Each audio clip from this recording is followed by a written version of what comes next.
Hello, everybody. I'm Dr. Jesse Jackson III, best-selling author and facilitator of the Don't Kick 'em Out book and training series, and lead advisor and consultant here at the Best Man Company, LLC. Welcome to all my dear friends. I am doing this very brief training video for all superintendents and principals, and it really is to help you, the leader, have what I call a private trauma detox training. If you are a leader in a trauma zone by definition that we created is a school that where all those problems that we see on the trauma list or the ACEs list, if you're in the South or Louisiana, all that stuff, all those traumas, that stuff comes to school with the kid every day. There's no announcement that the trauma came.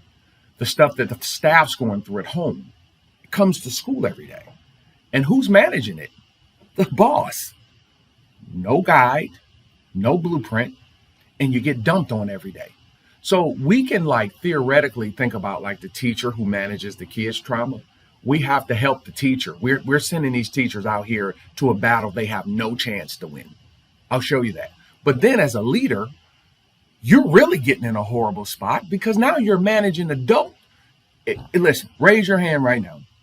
If 70% of the problems you manage is the misbehavior or dysfunction of adults, that right now is over 90% of the people watching.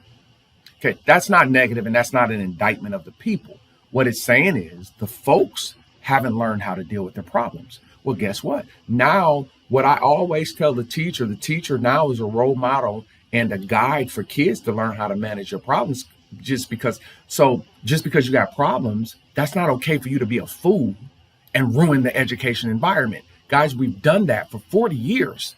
The problems on the outside, we, the school, have embraced them and pulled those problems in, and now are developing our programs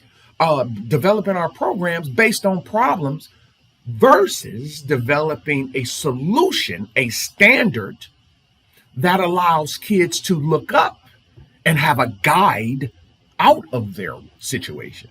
We're embracing the situation. Ignorant, we don't know no better. But guess what? That's why I'm here. I got you. Let's go. So first pillar, we call it, is trauma awareness in the workplace. That means you, the leader, have to have a high trauma IQ. You have to know what this stuff looks like. And the first thing I like you to start with, and I got the clock running, so I'm going to cut this thing off. When that clock says my time's up, I'm out of here. So I'm going to get it in and move very fast. So the first thing, when you start thinking about trauma awareness in the workplace, you got to look at your culture. Now, that's another something that we totally mismanage because what we have is these bubblegum ideas of what culture is. Listen, man, workplace culture is very fundamental. What do we believe? How do we behave? How do we treat each other? How do we treat our customers? How do we let our customers treat us? Culture. Period. Culture. What we believe, how we behave. So the first question I ask you, superintendent, principal, what's your culture? Score your own culture. Now here's the key. Don't be delusional.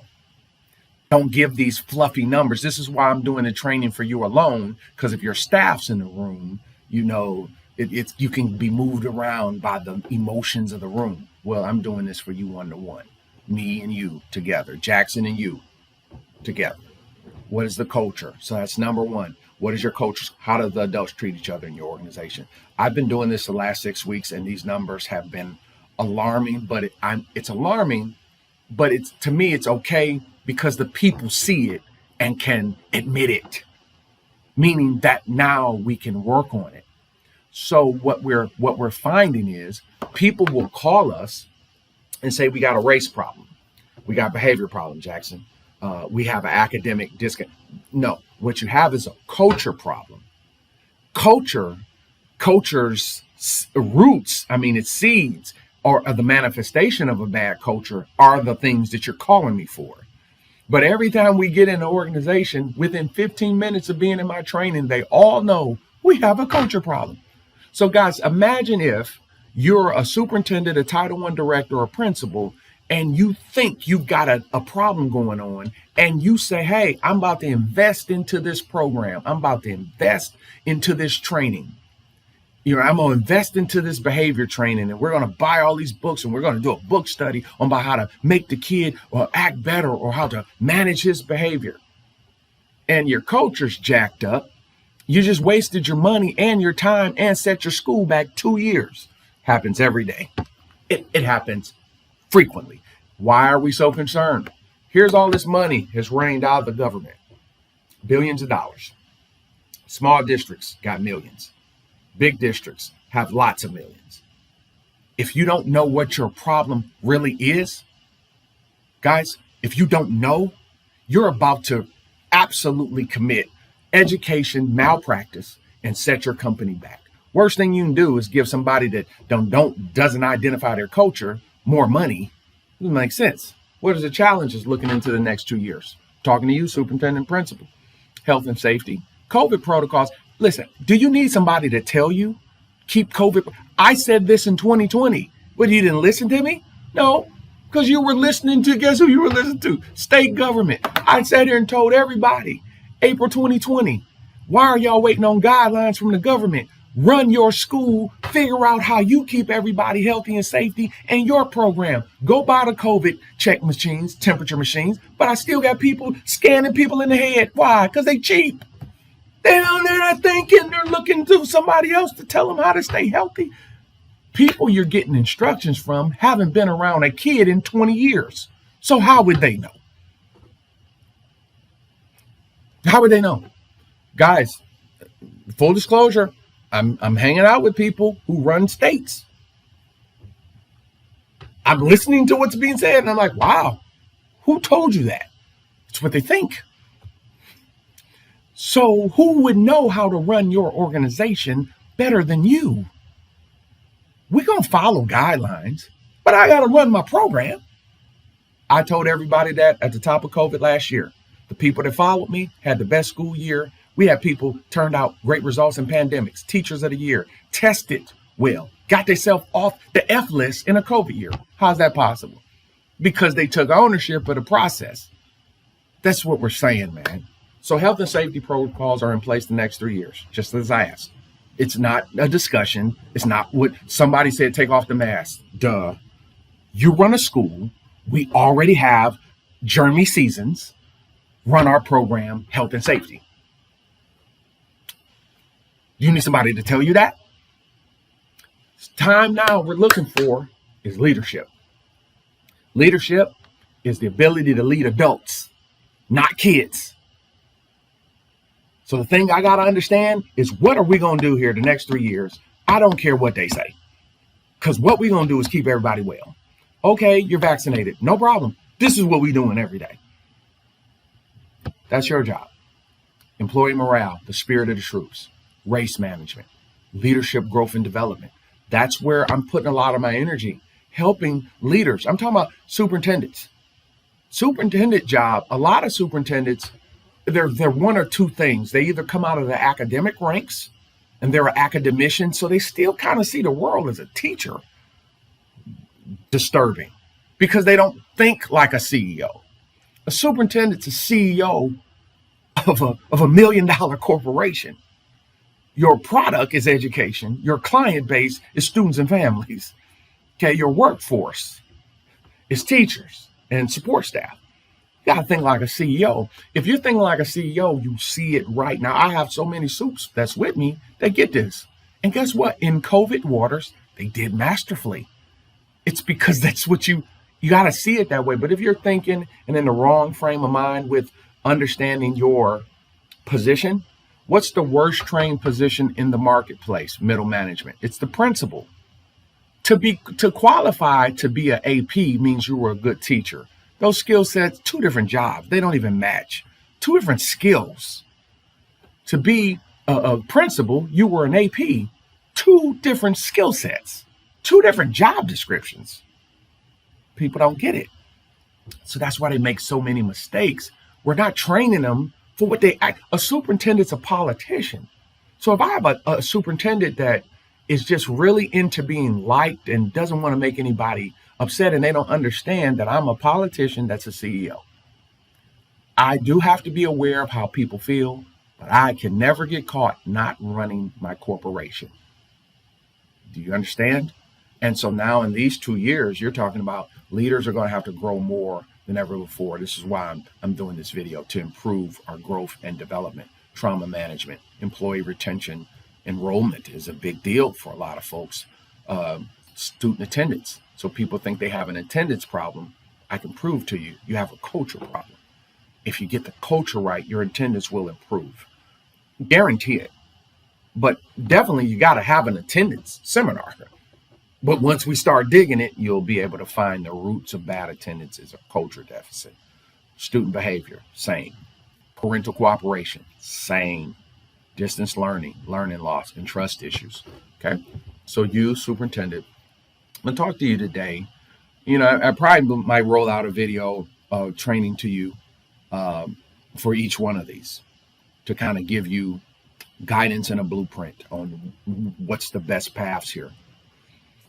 Let's go trauma management today. And in our trauma training, which is based out of my reality as a person who has specialized in rehabilitating people and helping people be healed and well, over the last 20 years. So you're talking about helping kids rehabilitate themselves in juvenile, men in prison, women in prison, understanding rehabilitation, understanding how you manage,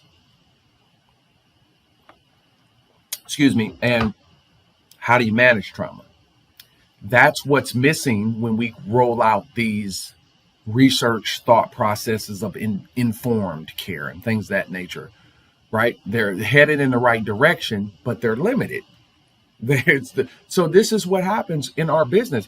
They'll give us a behavior model that's limited. They'll give us a trauma model that's limited. So we can't have limitations and solve problems in a world crisis. Man, we got to know what to do. We need wisdom. We need an increased understanding, wise understanding, deeper understanding. And that's what I bring to the table. I approach things in that model, understanding that everything is three phases, right? You have spirit, you have mind, you have body, right? So when you address problems, I dig to the spirit of a problem first. And if you do that, you'll always get better results. If you're trying to meet it on the physical surface, that's why we change models every 2 years, right? So how do you accurately identify student trauma? Let's say, for the sake of discussion today, how do you identify your own? How to be aware, as we said, number 2 is being aware of your own. What does trauma look like in a workplace? How to emotionally prepare yourself for bringing your staff back. They're already back, most. And how do you prepare for that, right? How do you prepare for bringing these kids back? Trauma, by its definition, is deeply distressing and disturbing experience, right? Trauma is not what people think it is. People automatically assume trauma is something hyper negative. A trauma is something that deeply distresses you and disturbs you. In an education environment, there are some things that can disturb you that you see. Like, for example, being a principal or a superintendent, it is disturbing when you have staff that does not come to work. I mean, for 98% of every superintendent and principal, that's disturbing. And that does not land well. That psychologically does not land well. And guys, that should be on the trauma list, because what happens is it's happening and leaders don't know what to do about it, right? It's happening. But once again, I have superintendents and principals in the district next door to you. They're getting a 98% attendance rate in the same pandemic, in the same neighborhood, in the same region. So guys, what it comes down to is leadership and culture. What's the culture in these environments? So are you building a trauma-based culture? Meaning things are happening, you have an excuse not to give us what we need, and we just kind of roll with it. Or do we have an accountability culture where we know how to do it? So for example, let's take this here. What's a trauma zone school? Once again, any school that has all this stuff, right? What are these traumas? Let's take a look at the list. Now you look here: divorce, death, sexual abuse, drug use, abuse, health problems, incarceration of a loved one, educational failure, mother-father rejection, family separation, in the negative part, in the negative race ideas. Okay, that crap occurs at home, and it really confuses children, particularly when they come to a school That's multicultural and have people from all parts of the world. It's confusing. You're getting these poison ideas at home and you come out the house and it doesn't match. It's trauma. That's where race comes from. Nobody comprehends that race is a trauma.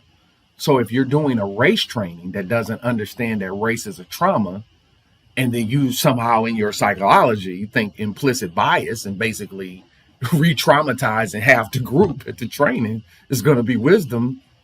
I just shake my head at these people. But once again, these are all smart people. I like smart people. I really do. I like smart people. I'm above average intelligence myself. Smart people work for me.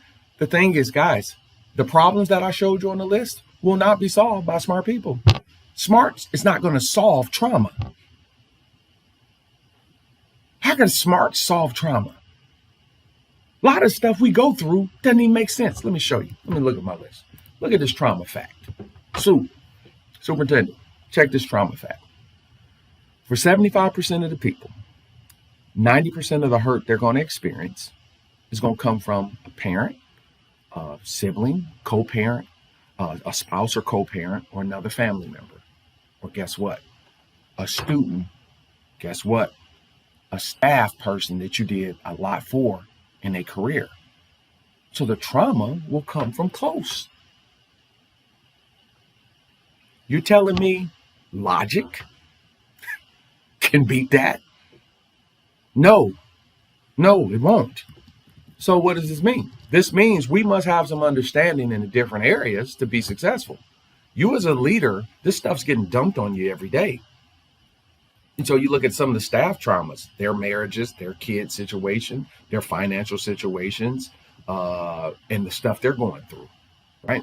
All this stuff comes to school, get dumped on you every day. Look at the post-COVID trauma list, right? More exposure to abuse, food shortage, lack of academic structure. So that's what what's coming back to the table now. Greater exposure to mental health breakdowns, financial hardship, greater exposure to drug use, cold and flu symptoms.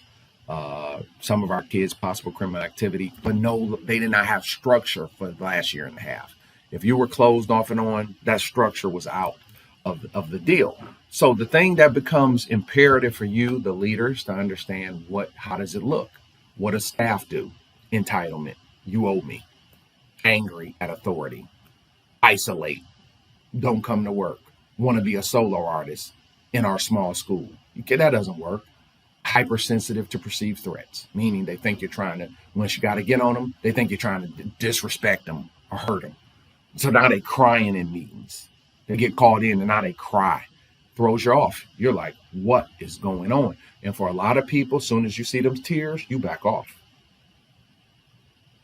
Then you're not running your program. Antisocial personality disorders, connecting with other broken people. So if you ever notice you have a contingency of staff that's going against you, the broken hang with the broken.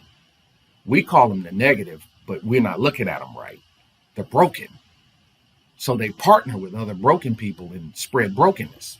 So this is why I ask you, the leader, to know what is the trauma resolution and recovery principle that a leader needs to live by. Understanding the need for healthy human interaction in an organization. Adults first. And then they need validation. So the work environment that's healthy with good interaction will help to resolve many trauma-related issues. Trauma awareness in the workplace. So if I got these broken people, so the leader would need to kind of assess the situation. You got to get out of the office, principal, and know the folks, because it tells you what they're dealing with. It tell you how to help them. It tell you how to keep them productive and stop causing us problems. So the teachers, so listen to this. We got to teach the kids how to learn how to manage their trauma. Let's go here.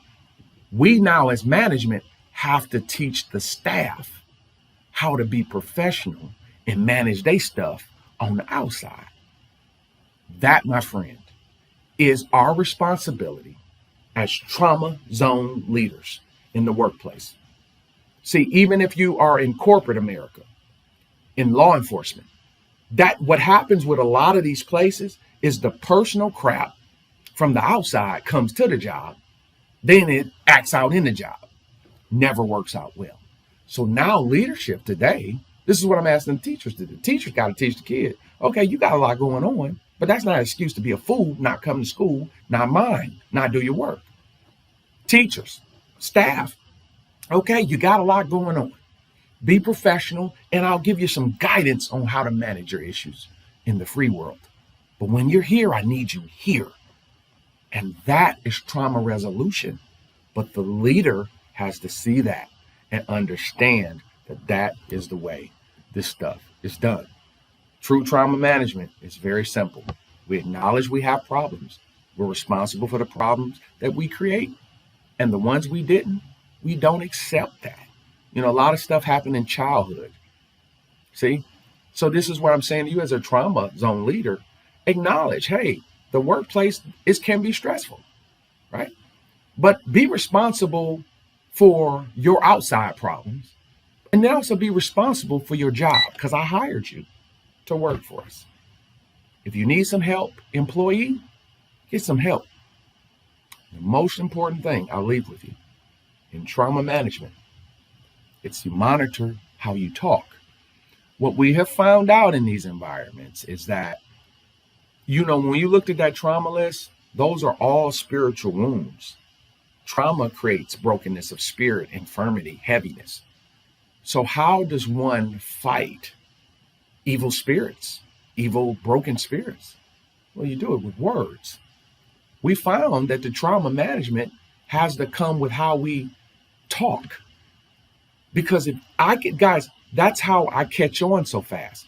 So I'll have somebody say to me, they say, Jackson, how did you catch on to the energy of the group so fast? I listen to what they said. I ask everybody to introduce themselves. I give everybody 10 seconds. You told me everything I need to know. Why? Words have spirit. What's some true things about words, Superintendent, that you better understand? Principle, you better understand. If you're in a trauma zone and you're the boss and you're the person everybody's leaning on, you better understand this power of words. And the pillar number one is words form destinies. Words wage war, make peace. You say it wrong, it goes left. Words are spirit. Words impact how people feel. Success or failure, life and death's power of the tongue. That's true. That's totally real. You listen to somebody that's always sick and always broken, listen to what they're saying. They're embracing their struggle. Who embraces pain? Because you don't know no better. Because you think you're doing right. Do you know how many people that there's ways that they think is right? It seems like it makes a lot of sense. A lot of the policies we rolled out seem to be so brilliant. But at the end of it was destruction. The district got set back. We seemed right. Words create futures. You only say what's in your heart. So you got to tell the people, you don't get to apologize now when you say this stupid stuff that people say. Our environment, you don't get to apologize anymore. If you say it, you own it. Okay? If it comes out your mouth, you own it. No do-overs with words. Words are the most powerful tool at our disposals. It's what I said. I'm a leader. It's what I said that can get everybody moving in the right direction. I have seen superintendents who speak and they lift the spirits of the entire group, and that organization will follow that boss to the depths of the earth. And I have also seen superintendents and principals who are not credible, who we don't feel you, that the people will buck you the whole time and don't respond. Words have power. Words have power. Now, once again, this is my training. And I have obviously a lot more, but I just gave you the piece of it. And what I'm asking you to do, fight how you feel and what you see and stay focused on what you want and where you want to go. You can't ever speak the problem, particularly in leadership. Leadership speaks solutions. If leadership gets caught up in feelings and guys, think this through. I'm done here.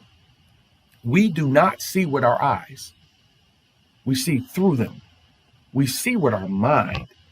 So as you literally think, boss, that's what you say.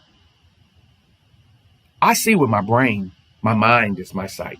So the pillar is, hey, identity, how I see myself. 2, how I think. 3, what did I say? You have to fight what these eyes are seeing. The world right now is upside down in its foolishness. Just like I said, I said it last year. Somebody is giving you a health formula. Okay, do what you got to do. Vaccine, cover your mask, do all that. I said your health is your responsibility. I said that to all of us. I asked every single one of you, superintendents, I asked you to take on a health regimen that will keep your immunity strong.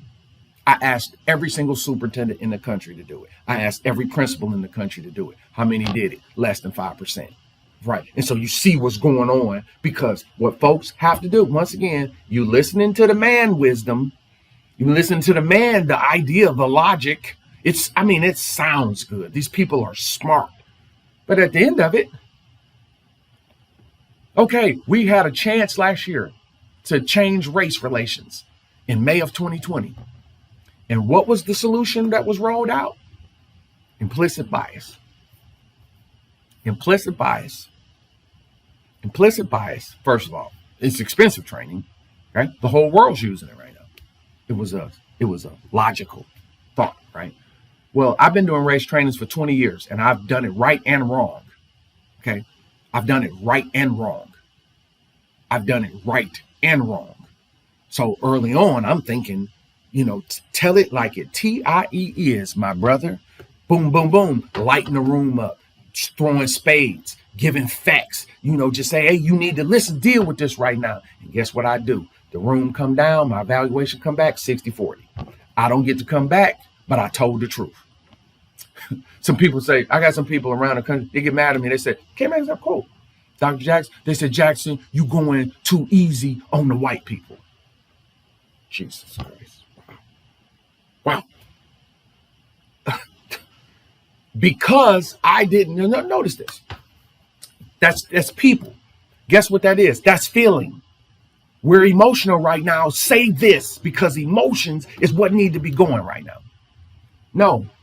What do I want? Where do I want to go? So why has our race training been a top rated one of all time, where people said they got something from it that they know they could use to do their job better and be a better person? Because the thing I understood first was that fixing race is a pillared process.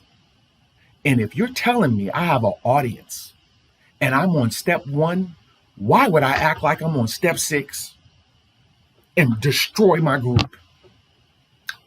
What type of teacher are you that you think that makes sense? These people crazy. These people ain't got no good sense. They ain't got no good sense. Everything is a stage. A real artist must start where the group is, or I lose the group. Guys, ladies, gentlemen, if you don't understand this, you create more problems than you solve. I understand that every single one of those issues I showed you on the challenge, they're a process. I know the reality of them. I know where they're at right now. I know, guys, CNN came out 3 weeks ago and said black-white relations are the worst that they've been in a couple decades. So basically, after 1 year of doing what we thought was smart and sounded good, we're back at a wall. Can we please this time do it right? Can we please this time deal with trauma correctly? Can we please this time, leader, deal with the issue of behavior correctly? They rolled out a behavior initiative in 2009. Here it is in 2001. Behavior, you had states that had to change policies because we still had teachers kicking kids out in a pandemic. So it's just unbelievable. Can we do it right this time? So I did this for leaders. This is for you. This is a training for you. I know y'all don't get to go to good trainings. Trainings y'all go to is about policy and procedure.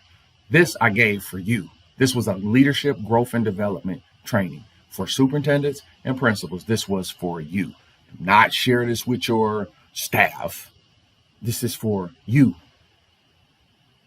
If you know the things we talked about today are and you received it and it was beneficial to you, and you say, man, I need to do this in my organization. Jackson, we need some help with our transformation process. We know we can't do it alone. We know we have to have better guidance in this area. If you're that person, superintendent, principal, call me today. Now here's the deal. We have an abundant. We're in obviously in an overbooked status right now. My staff, whenever they hear me say, stop, why are you still asking people to call? You know why I ask people to call? Because I was raised up for you.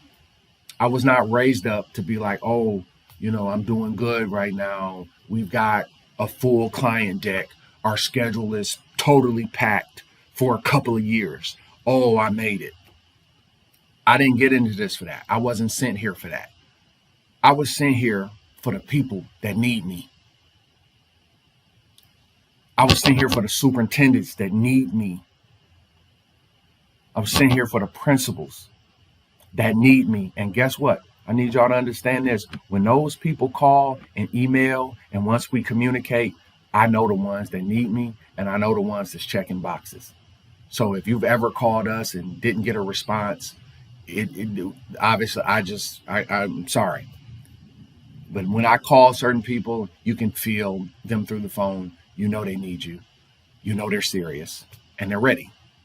That's when my magic, the genius works. It works in those environments. So if you're one of those people, I'll do anything that we can, to make it work. And I have about 3 people in the last 2 weeks that'll tell you, like, hey, we came in very late. I connected immediately with the person, superintendents, principals, immediately connect. I knew I had to help the person. And guess what? We figured out a way to get it done. So I have a little flexibility on my end. I have very loyal partners that have been with me for years. And I'm taking good care of them, and they bless us in return with great partnership. And so if that's what you need, by all means, dear friend, call us today, email today, reach out today. We're here for you. It's about staying healthy and well. You as the leader have to know how to manage trauma. And the most important thing with this is understanding how you see things and how you talk. You got to fight what you're feeling, and with all this mess and foolishness going around in the world, and focus on, lock in. What do I want from my company? What do I want from my school? And if I focus there, speak there, put my energy there, I might be in a trauma zone. But out of this trauma zone, we heal every day with the environment we deliver for our kids. Our kids come from poverty spirit. You come here in poverty, you leave here in prosperity. You come here with no future, and you leave here with one. That's how you think. That's what changes things and breaks this stuff down and gets you where you want to go. I'm Dr. Jesse Jackson III. Hope you got a lot out of this today. I enjoyed it. I thank you for joining me. If you need me, please call, reach out. We're looking forward to working with you soon. Be well, my friend. I'll see you soon.